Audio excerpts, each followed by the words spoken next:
화랑의 기원을 진흥왕 시절의 원화로 보는 견해도 있으나 이보다 앞선 시기 삼국사기 사다함 열전에 따르면 당시 사람들이 그를 화랑으로 받들기 청하므로 마지못하여 화랑이 되었다.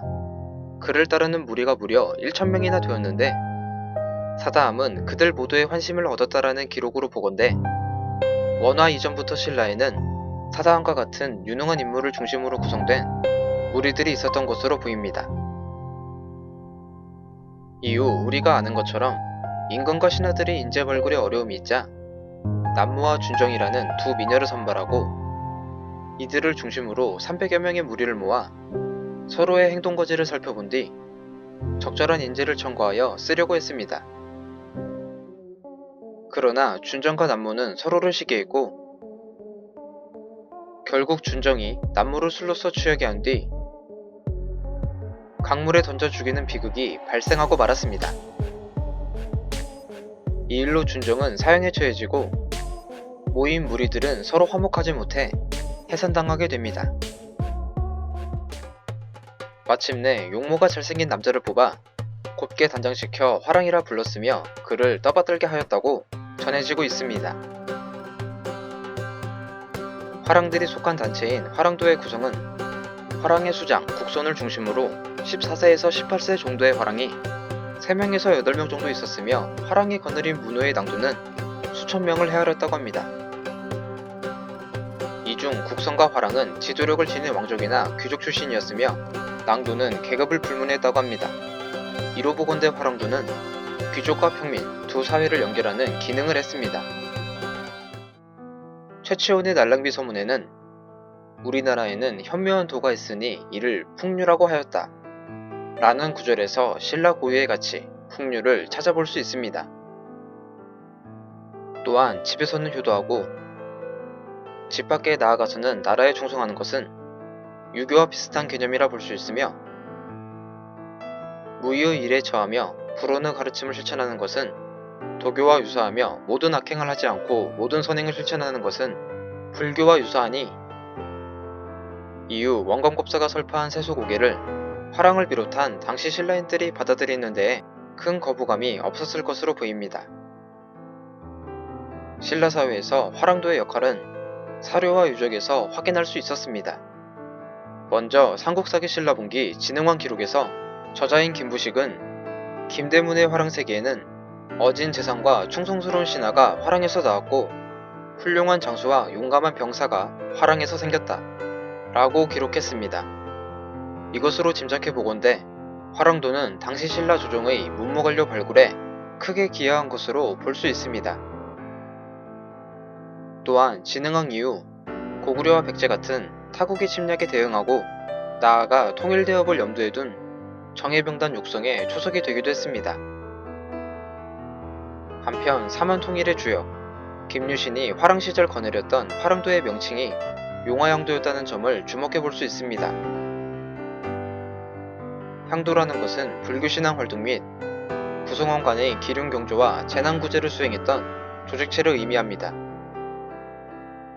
이후 유신은 국난이 깊어지자 직접 향을 피워 하늘에 제를 올렸다는 기록을 비춰볼 때 이들은 군사적인 역할뿐만 아니라 종교나 지역사회에 이바지하는 다양한 역할도 겸한 것으로 보입니다. 추가로 삼국사기 효누지은 이야기에서는 서양의 기사도와 같은 면모를 보이고 있습니다. 형편이 어려워 종이된 지은의 처지를 알게 된 효종랑은 그녀의 집에 곡식을 보냈으며 지은의 주인에게 몸값을 지불하여 양민으로 되돌렸습니다. 또한 이 소식을 접한 낭도 몇천 명은 십시일반하여 지은을 도왔으며 왕까지도 집과 곡식을 내렸다고 합니다. 심지어 이렇게 내려진 곡식을 훔쳐가는 자들을 막고자 경비까지 교대를 섰습니다. 약자를 감싸주는 화랑과 낭도들의 선행은 많은 귀감이 되었습니다. 신라 사회는 화랑의 이러한 활약을 통해서 튼튼히 결속되어 갔습니다.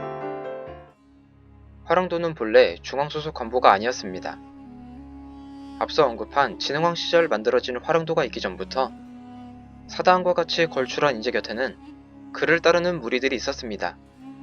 그러나 신라가 내부적으로 정비되고 점차 외부로의 확장과 적의 침공에 대항하기 위해서 신라 조정은 화랑도의 군사적인 속성에 관심을 가지게 되었습니다.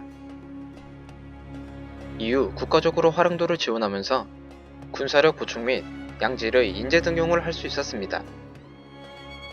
이로써 화랑도는 반간반민의 특징을 지닌 단체가 되었습니다. 다음은 삼국사기 속 화랑도가 평소 수련했던 여러 모습들입니다.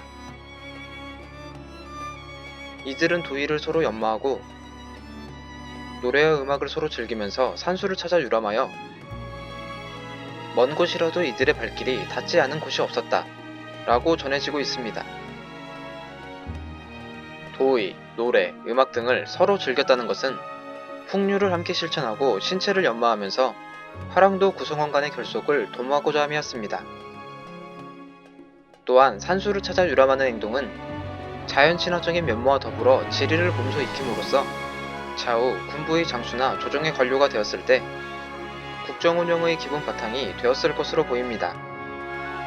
아울러 이러한 야외 활동은 많은 변수를 내재하고 있었기에 각 화랑들과 낭도들의 숨은 기량을 구성원들이 파악하기에 좋은 기회였을 것입니다. 따라서 인품의 옳고 그름을 알게 되었으니 그 중에서 선량한 인물을 택하여 조정에 추천하였다는 삼국사기의 기록처럼 출중한 인재를 조정에 첨가하기에도 안성맞춤이라 생각됩니다. 임신서기석의 내용에 따르면 화랑들은 경서공부도 행한 것으로 전해지고 있습니다. 시경, 상서, 예기, 춘추전 등을 차례로 3년을 기한으로 독서했다고 합니다. 이로 미루어 볼 때 화랑은 문무를 겸비한 인재들이었습니다. 화랑의 주요 군사적 활약은 다음과 같습니다. 진흥왕 23년, 가야가 무반하자 이사부로 하여금 토벌하게 합니다. 이때 16세의 사다함은 낭도들과 함께 출전했습니다.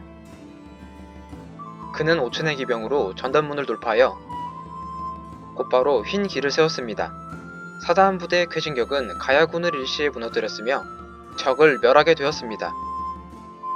무열왕 6년, 황산벌에서 신라와 백제가 건곤일척의 일전을 벌일 때 화랑 관창은 아버지 품일의 명에 따라 기선을 잡기 위해서 적진으로 돌격했습니다.